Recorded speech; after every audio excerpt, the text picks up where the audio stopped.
Good morning, everyone. Just checking in on things. One moment. I'm going to make sure we're live where we need to be. Be right back. And then we will start our office hours today.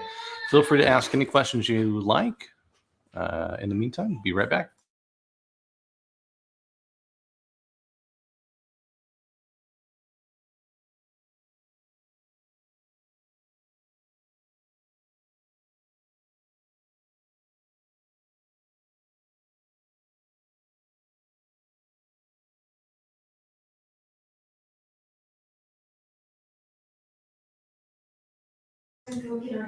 There we go. Not sure why that was popped up.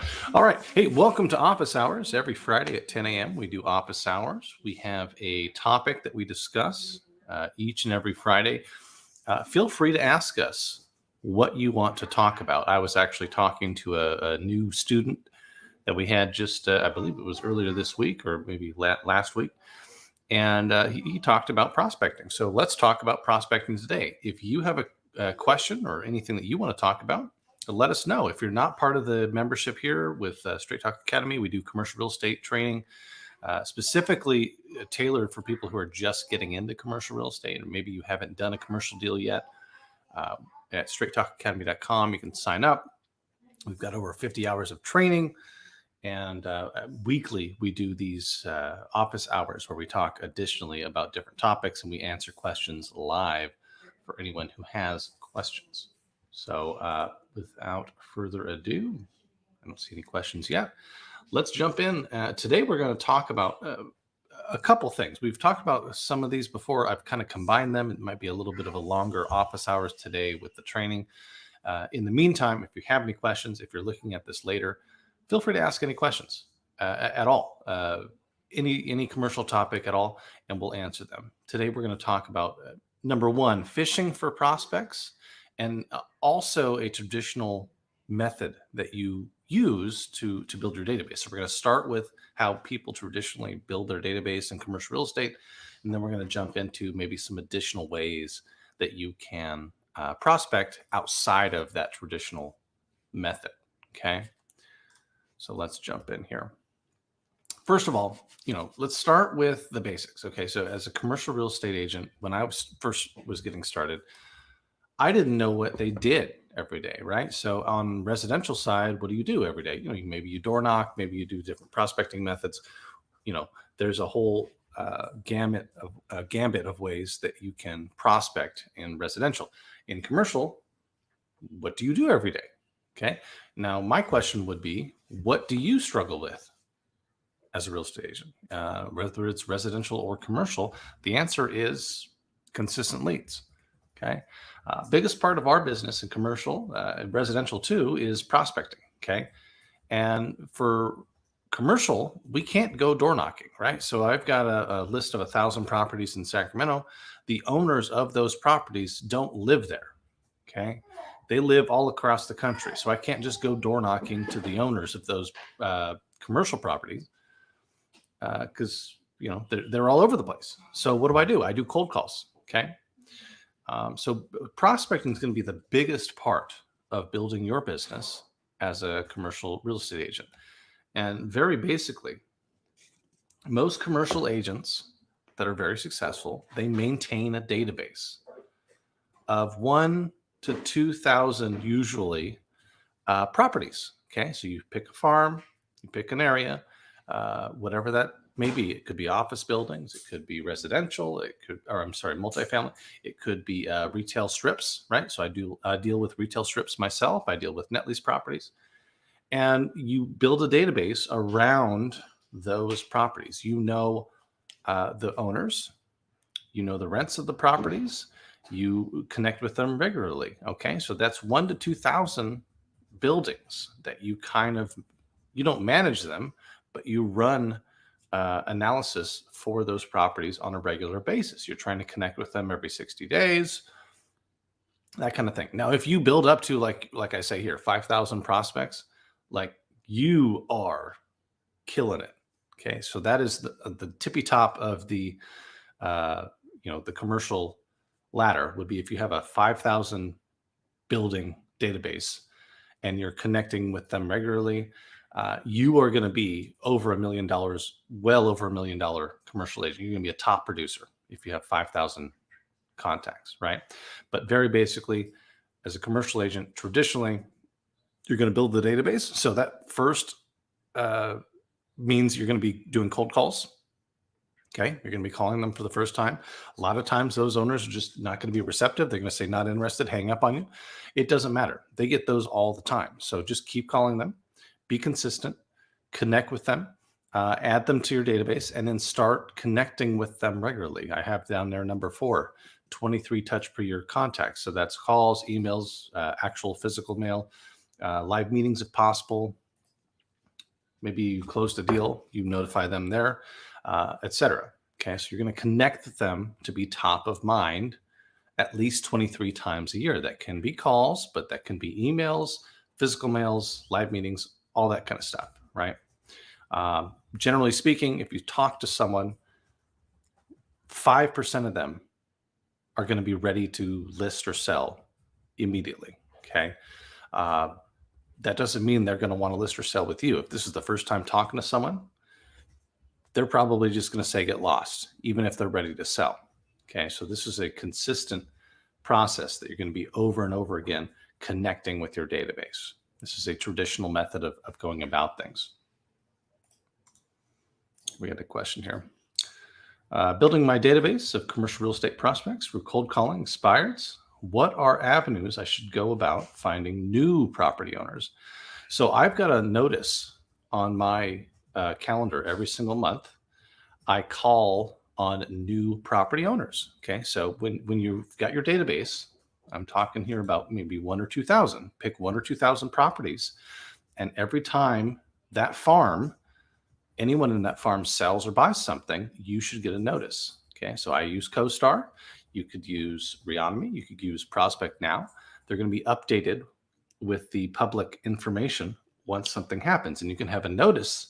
You can pull a farm where within this database, if something sells over the last month, I want to notice. Maybe there's 3 or 5 of them, and then I want to connect with them. Welcome. So glad you bought that property. What are your plans? My name is Dusty Bates. Anything that you need right now? Are you looking for some more property? What are your plans here? Right. So I make the connection once someone buys something. So if you're asking this, what other avenues should I go about finding property owners? I would use Reonomy. I'd use Prospect Now. I'd use CoStar. You could always go on the the county database. Something sells. There's a new tax record. You could go about that, but that's very time consuming. I would much rather use Prospect Now or Reonomy, or I use CoStar. Okay. Do you work a specific area or cold call your specific niche of expertise? So mine is a little bit different. Usually you want to do a farm. So like you do in residential, like you pick a specific area and like you're the guy. So in my area in Sacramento, there is one guy who does most of downtown Sacramento. Like there's one guy. There's one guy who does retail stuff. Like he's very popular for retail leasing. Okay. So I would pick a farm depending on your niche. Okay. So if it's multifamily, you can probably do a geographic area and pick an area, and I would start with maybe 500 properties. Okay. So try and maintain a database of 500 properties, start to get to know those people.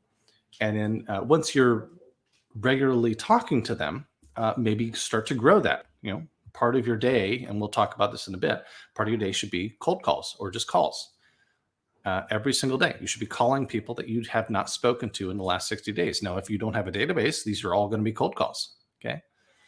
If you do have a database, over the course of about 2 years, you're going to build the database, and then they will be callbacks. You will be calling back, and you'll have notes on each property and each owner, and what you should be talking about. Like, hey, how did the roof work go last time, right? So last time we spoke, we talked about roof work, something like that. So I would do a specific niche, specific geographic area if I were you, unless like me, I do net lease properties. So I do a lot of fast food kind of things. So those are all over the country.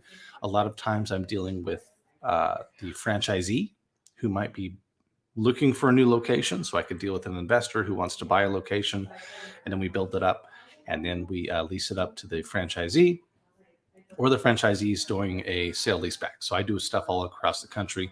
In my niche, I'm all across the country, but in a lot of niches, usually it's geographic is what you want. Hopefully that helps.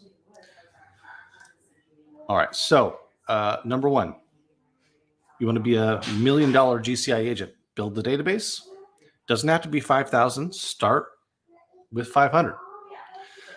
Connect with them every 60 days, right? You want to call them every 60 days. You should have a way to pull up people that you haven't talked to in the last 60 days and pull a call list and call them. Okay. Doesn't have to be a live call. Just make sure you try and connect with them every 60 days. You have an email campaign with a starting sequence, which should be, a quick 5 email sequence when you first add someone to your system. And then what I call the Seinfeld sequence, which is this number 4, where you have regular emails that have content and value that go out to them, and then they start keeping you top of mind as things happen. Okay. Very quickly, commercial agent. What are you doing every day? That was my question when I first got started. Number 1, you're doing prospecting. You're doing calls. 1 hour at least every single day. You're calling your database. And like I said, people you haven't spoken to in the last 60 days, call them, connect with them, see how things are going, see if there's anything you can help with. Maybe provide some value. Maybe say, hey, there's looks like there's this rent roll, rent thing on the ballot this year. What are your plans there? Interest rates are going up. Your loan is coming due. What are your plans? Okay. You also do prospecting with your secondary things, which we'll talk about outside of this. Most of what people do, commercial agents that are successful, we're doing prospecting. We're then doing meeting preps and doing listing presentations, and then doing listing management, etc. Outside of that, if you have more time, you can do secondary things. These are email campaigns. You've got social media campaigns you can do. I do a lot of YouTube videos. And then there's activity that you do post-close. All that kind of stuff can be kind of a secondary thing. But a lot of what we're doing prospecting calls. We're doing preparing for meetings, so doing broker opinion of values. And then we're doing listing presentations. That's mainly what you do in commercial. Okay? And I wouldn't complicate it. So we're going to, after I'm done with this section, we're going to go into another section that's outside of these calls that we're talking about, building the database and the calls. But to start with, unless your day is full, keep it simple. Build your database. If you can get to 5,000 active properties, awesome. You are going to be killing it. Most commercial brokers manage 1,000 or 2,000 properties, and maintain a relationship with the owners of those, help them sell them, help them analyze them, and that's how we make our money. Make sure you're contacting all of those database people 23 times or more per year. Usually if it's over 26 or 30 times a year, you're going to start to bug them. 23 to 26 seems to be the magic number. This could be emails or calls or physical mail, whatever. But you're reaching out to them 23 times a year. That keeps you top of mind. And then that also will help you not be a little bit too bothersome. Okay. Now, after you've done that, you can add complexity. Okay. So I'm talking about database. Oh, just build the database. Is that easy? What do I say on my calls? What scripts do I use? Basically, here's what we're doing. When you're calling someone, you have a reason to call them. Okay. We're not just cold calling and just saying, hey, I'm so-and-so, I sell property. We're calling and we're saying, hey, your property at Main Street is under, there's in downtown Sacramento, there's some ordinance that's going to be enacted that has to do with historical properties. Are you aware of that?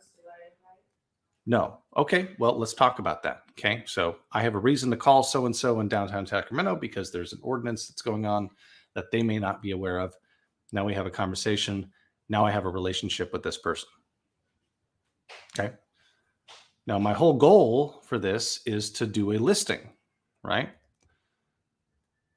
There's a listing sequence. It's called the two-part listing sequence. So number one, I'm calling them because I have a reason to call them, to provide value and give them some information. Now, when I'm calling them, what I'd like to do is I'd like to secure a meeting to deliver that information. Okay, so I'm calling about this ordinance. You know what? Do you have some time on Thursday? I'd like to show you everything about it. I've also got some information about some properties adjacent to you, with some rent information and some updates. Do you have some time on Thursday to meet? Yes. Cool. I'll see you on Thursday. At meeting one, we're going to deliver said information, right? So that could be a rent survey. That could be this information about this, ordinance that I'm talking about, et cetera. We're going to deliver this to them. We're going to meet with them. We're going to build rapport. Ideally, what I'd like to do is secure a second meeting where I can take their books and records from meeting one, say, look, you know what? If you like, I can do a full review of your property. When was the last time you did that? Okay. If you just give me the profit and loss, rent roll, any deferred maintenance, et cetera, I'll put a full analysis together and we can meet next Tuesday if you have time to go over it. Okay. So I'm at meeting one, trying to get books and records. I get the books and records. I set up meeting two during meeting one. And in that meeting two, I deliver the broker opinion of value. I have to analyze their property with their books and records. And I say, look, if you were to trade out of this, here's what you could do. What are your plans? And they might give you a listing. They might say, I'd sell if I got the right offer. And what you do now is you've got a pocket listing. So meeting two, they say, I would list or I would sell, but I don't want to list, blah, blah, blah. Maybe they do list. Now we shop the comp, right? So now if at meeting two, they say they would sell or they do list, we then call in a targeted area around that property. We call people. Okay. So everyone within a couple mile radius or however much time you have, you now have someone who's willing to sell. You have a reason to call people now. Okay. And this is kind of a feedback loop that feeds on itself, whether it's a listing or if it's a pocket listing. And hopefully that makes sense. Now we've got a reason to call everyone in a radius around that location. Okay. And this is what traditionally people will do in commercial real estate to build their business. No special thing. Call someone with a reason. Try and do this two-part listing sequence where you call them, you meet them, and get the books of records. At the second meeting, you deliver, again, your BOV, and then you ask for the listing. And either you get it or hey, I'd sell for this, if the, right buyer came along. But now you've got a reason to talk to other people. Okay. So here, that's the basics of what a commercial broker does on a regular basis. That's it. Nothing special, nothing fancy. That will keep you plenty busy. Now, if you are doing all of this and you have some more time, or you've done this for 2 years and you've built a full database, now what are we going to do? We're going to add complexity. Okay. So what we're doing there is we're fishing for prospects, fishing for leads. There's a couple types of fishing, right? So you can take a rod and one at a time, throw out that rod, reel it in, see if you get a fish. Okay. So that's what these cold calls are. This is what calling is. This is what traditionally is what most people do, is they do one at a time. We call them, we try and reel them in as a prospect, right? You can also cast the net, right? Big old wide net, pull it in, see what you get. You can build a trap where the fish come to you. You build it one time. You don't have a lot of effort done after you build it, but the fish come to you and you can collect them. And there's other stuff too. Okay. What you're really doing is you're bringing your target into your sphere of influence and then asking them at one point, whether it's rod and reel, cast a net, build a trap, you're asking them to raise their hand to ask for help or your services.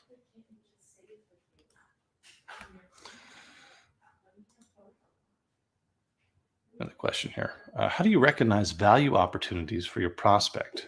Can you give a brief example of value opportunities? So, a value opportunity that I would see in Sacramento, where I'm at, is that we are one of the highest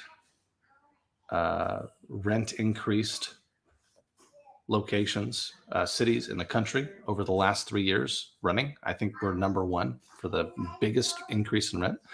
So when we're talking to people, we say, we talk to them about their rents for multifamily, right? I'm talking about multifamily.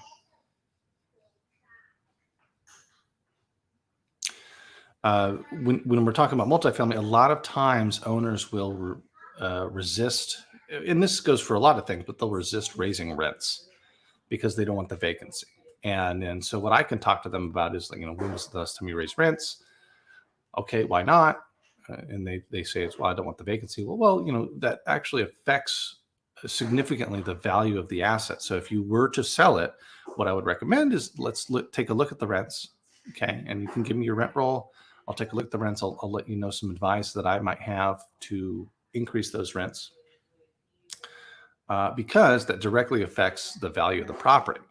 Okay, and there's ways to increase your rent while having your tenants thank you. And one of the things I like to use is within their lease, which is not often done, when it rolls month to month, there is an increase, right? So maybe it's a 10% increase when it rolls to month. And then before the lease comes due, perhaps you offer them a new year lease, but instead of a 10% increase, it's only a 5% increase, right? So instead of a $50 raise in rent, we're only going to raise it by $20. Would you like to sign a new year lease? Now, a lot of people are not going to move over $20 a month, so they will sign it. They will thank you. Instead of $50 raise, it's $20 raise. They will thank you. This is something that I recommend our clients do, because that's a value add opportunity. Another one might be for multifamily or anything is depreciation write-offs. Okay, so you've owned a property for a certain amount of time. You've written off the improved value of that property. You're not getting that tax write-off anymore. Guess what? In the next year through the next 5 years, they're reducing the amount that you can write off for depreciation purposes. So what you should do is you should sell this property. You should buy a new property, maybe buy up, and then you get a new depreciation schedule, which allows you to write off.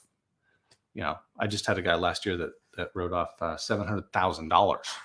He had a $700,000 write-off because he bought a couple KFCs. You should do that, right? These are good examples.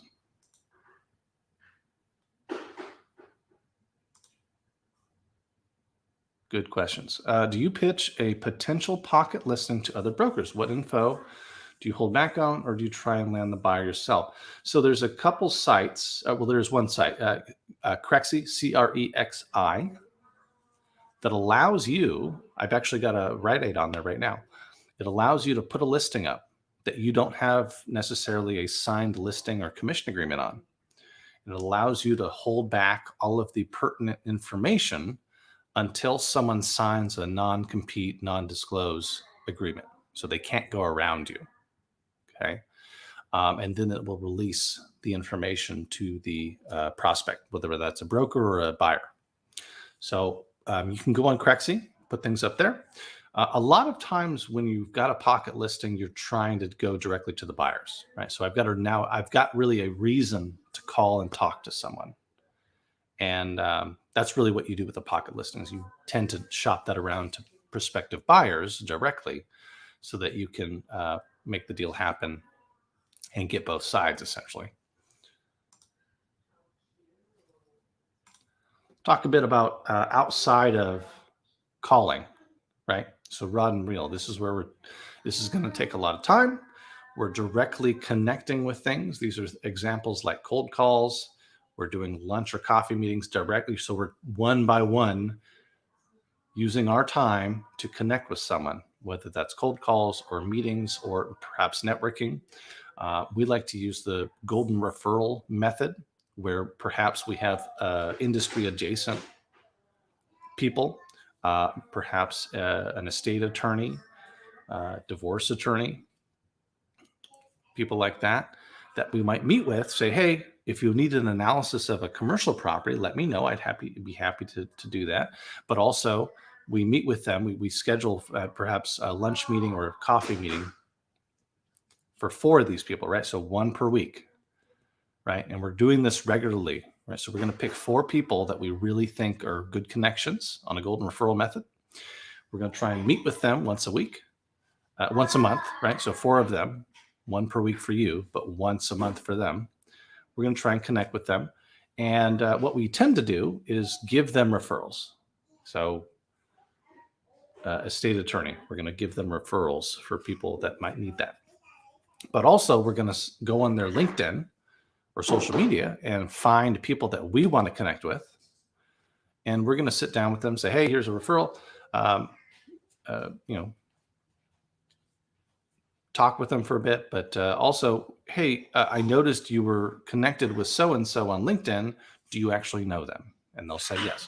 I would really like to make their acquaintance. I've got some opportunities for them. Could you connect me with so-and-so, right? And then they will connect you. And someone referring you to someone else is a huge, like we say here, golden referral. Okay, so that's how we do those. But these are all taking a lot of time out of your pocket to do. Okay, so if we're doing those, we should be getting a good return. If we have more time outside of those, again, the cold calls are how we're building our database.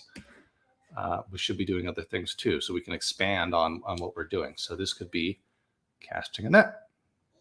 Oh, we got another question. If I wanted to become more familiar with multifamily market in my city and be as knowledgeable as possible, what is the best route to take other than waiting to learn through experience? Other than waiting to learn, it's all going to be experience. So a lot of times to get started, I would recommend to learn the rent market.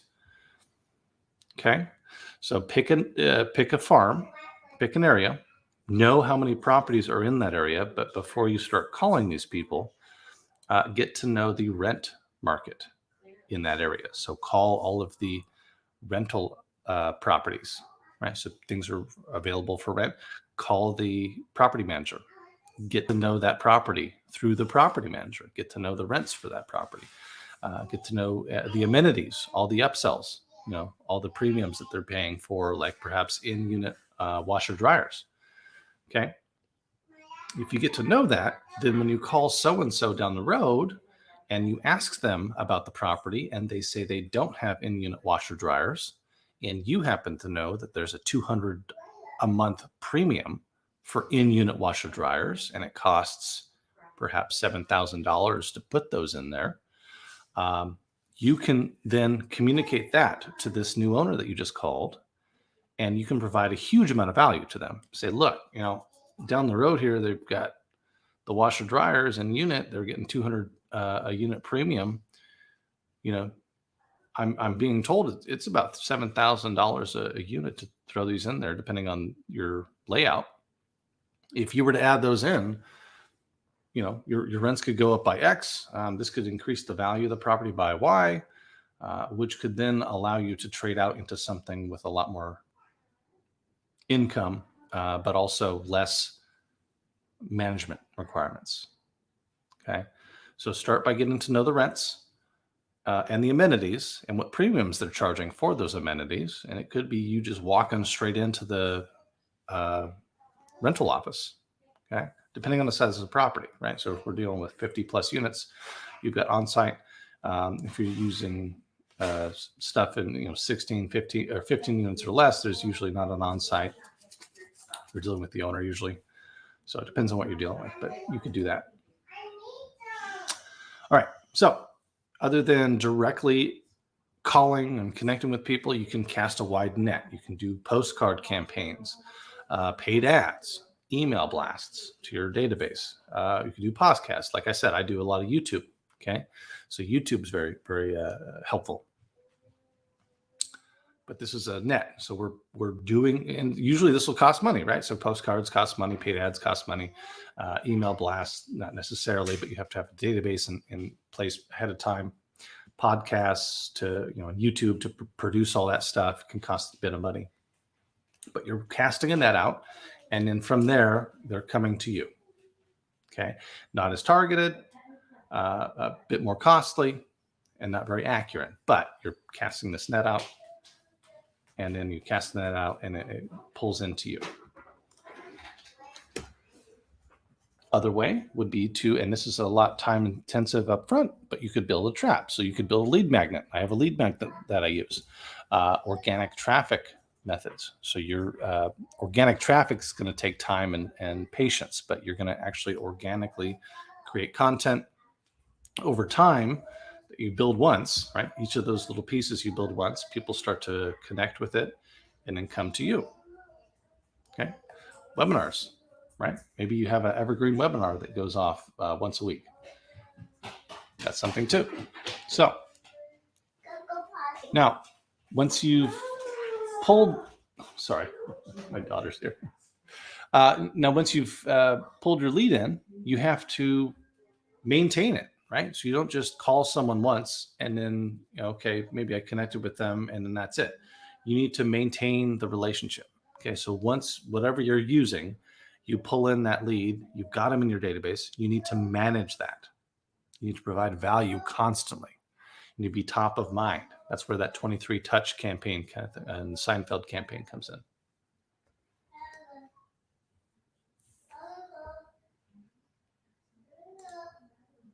Question. In your experience, which has given you the most return? Networking has, for me. So current sphere of influence.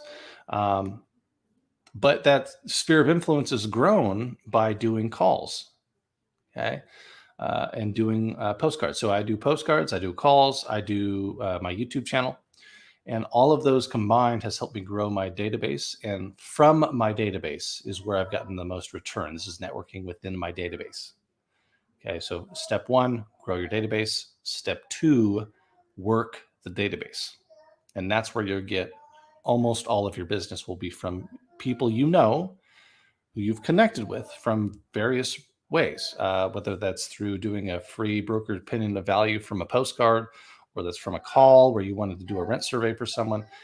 You connect with people, and then you work the database of those people. And that's where all of your business will come from, for the most part. If you cold call someone, you're not going to get any business from that. What you will get business from is your third call with them or your 12th call with them a year from now, where they say, I was actually thinking about, ABC. Well, sure, I can help you with that. Good talking to you. Let me put that together for you. All right. So basically, so to talk about the basics here, if you're not generating $30,000 a month in revenue, right? So if you're not closing a deal or two, a deal a month or so, you have no business paying for ads and trying to scale stuff. There's no reason to do that. What you should be doing is doing more calls, maybe doing more postcards, but really you should be connecting and doing that rod and reel tactic more. Because if you're doing that and you're maxed out on that, then and only then you should be adding in these other things. You should be adding in, the net strategy, trap strategy, because most of your time should be taken up doing money-making activities, which should be those cold calls. Okay, it should be doing postcards. It should be doing, social media organic outreach, creating emails of value. Most of your time should be doing that if you're not actually producing broker opinion of values or doing listings or doing listing activities, right? So only add all of these other things, trap, net, only add these other things once you're really maxed out with your calls, okay? And that's really it. That's my conversation for today. What other questions do you guys have? I'm going to go get another cup of coffee. We'll scoot back up here. Let me know what other questions you have. I've got 10:37 my time. If I don't see anything else by 10:40 my time, we'll shut her down and we'll see you next week. I'll be right back.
All right, got my cafe back here.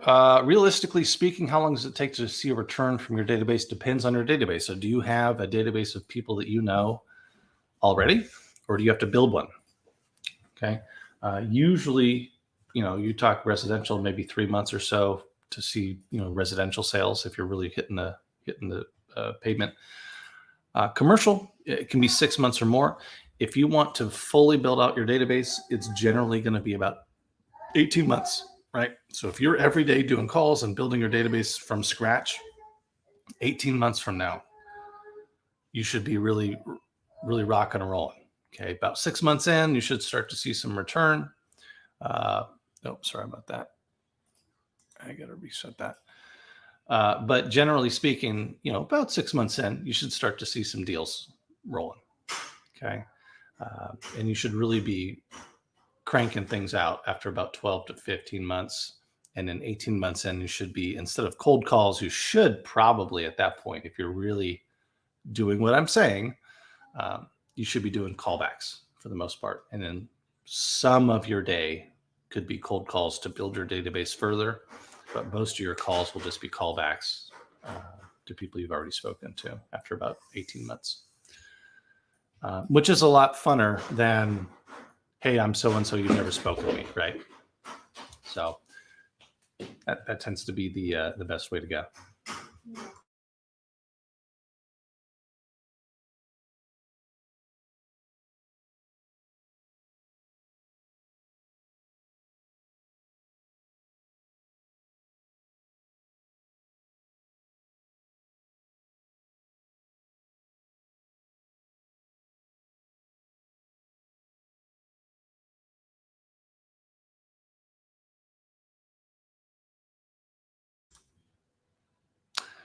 If you're watching this on YouTube or elsewhere, we do this every single Friday for our members.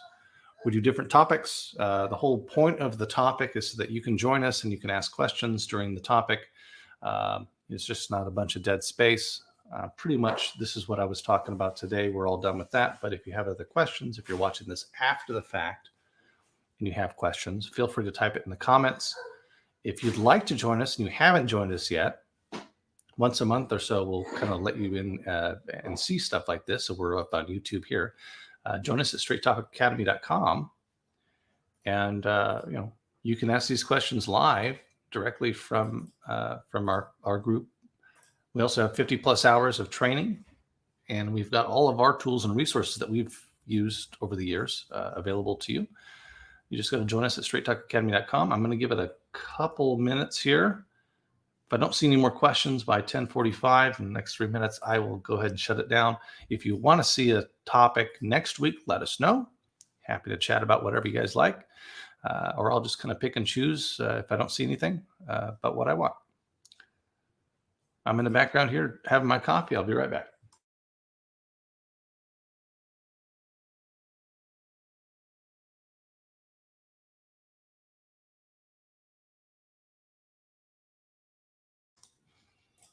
Right on. Good question. Is there anything different these bigger brokerages do to get leads? Marks Millchap, Avison Young, Colliers, JLL, etc.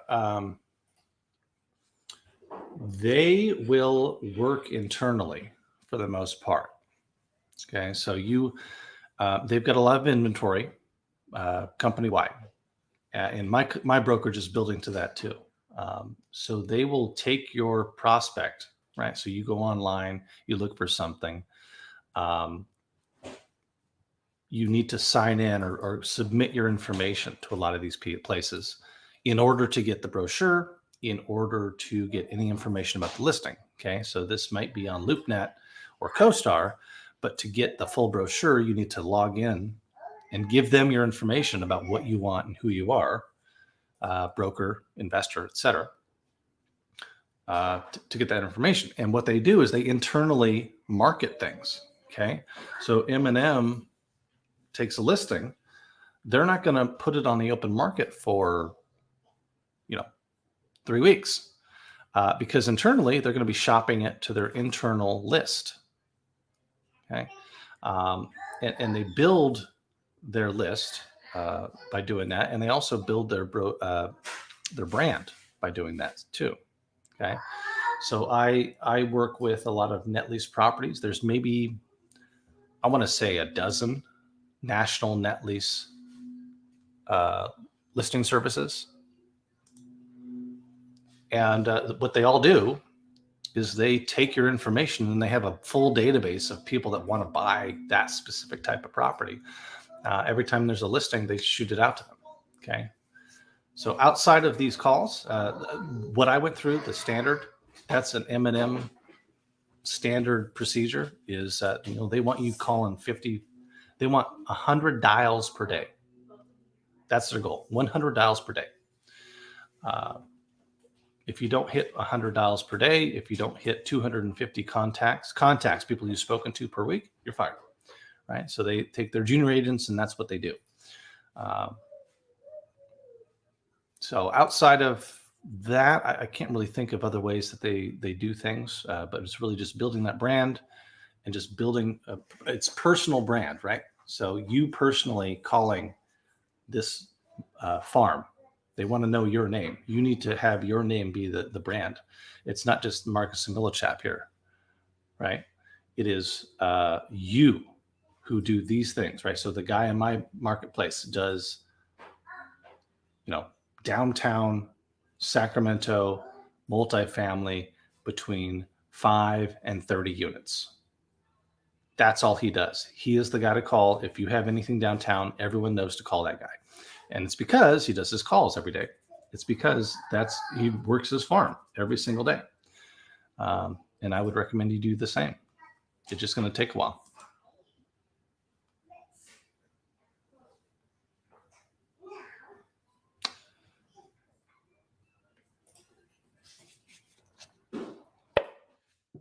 All right. Let me know if you have any other questions. I'm going to be here. You guys have me until 11. If you have any questions, let me know.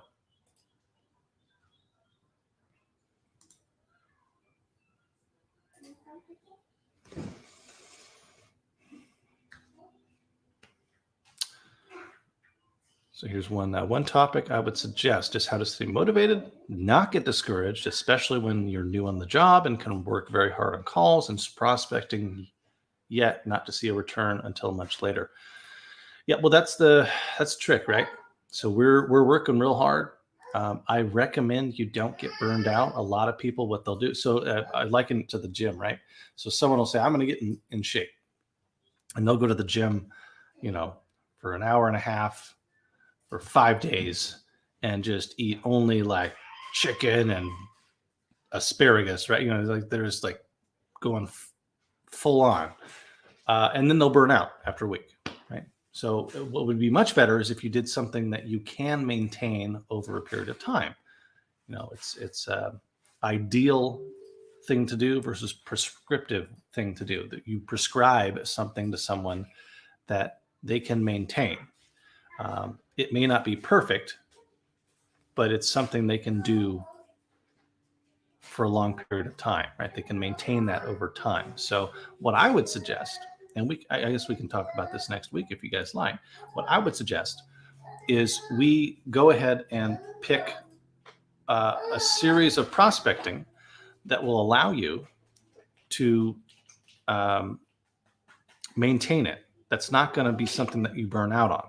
Right? So you could do 100 dials a day, but you're going to get burned out. Okay, you probably have to work up to that. Okay, and that is like the tippy top goal, right? There are 100 calls a day. You might do 20 calls a day. Okay, whatever you can do that's not going to burn you out, that's where you need to start. Now, you shouldn't be comfortable. Okay, so it shouldn't be something that's comfortable, but it should also not be something that's going to burn you out. So that could be 20 calls a day. That could be 10 calls a day. That could be I'm going to talk to whatever it takes to 10 people every single day or 20 people a day. Whatever is comfortable enough for you that you can maintain and not get burned out. That's what you want.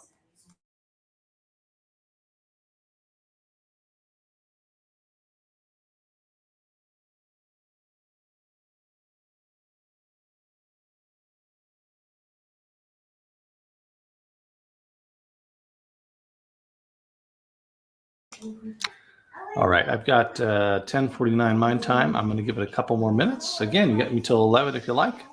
Let me know any other questions you have. Otherwise, we'll shut her down. We'll see you next week. If you're not a member, there's a little ticker down there that says straighttalkacademy.com. Go ahead and join us at straighttalkacademy.com.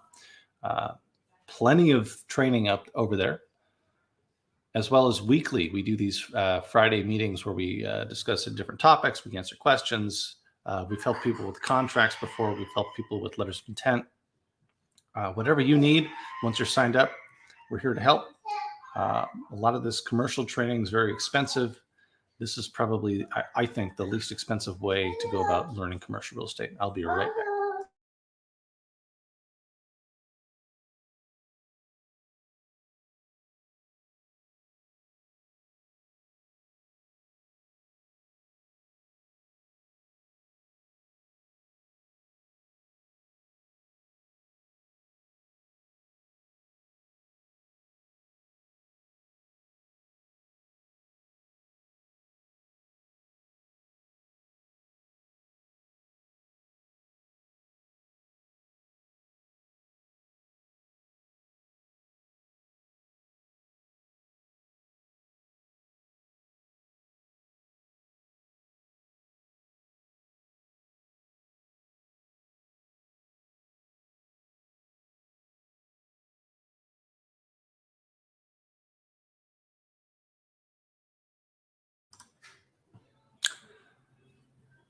Right, I see 10:50 my time.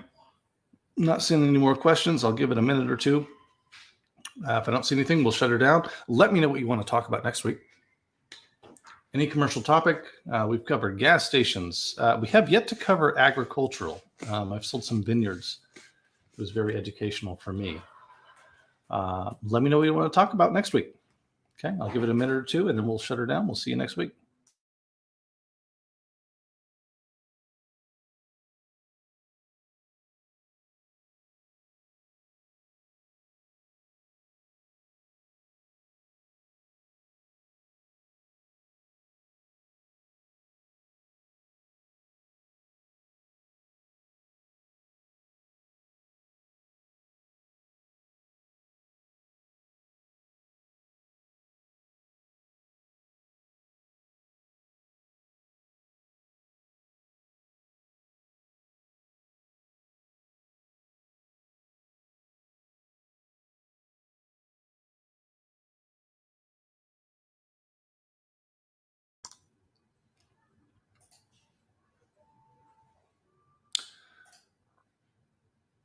All right, guys, we will see you next week. Let me know if you have any questions. If you're on the membership group here, go ahead and post in the group if you have any questions about absolutely anything. Again, we've got all of our training and tools and resources, and everything that I've done in my private brokerage is available on the membership site, as well as all the basic training that we have for intro to commercial real estate, multifamily, office, and retail, as well as marketing and business development. We will see you next week. Let us know what we can do to help. Talk to you then.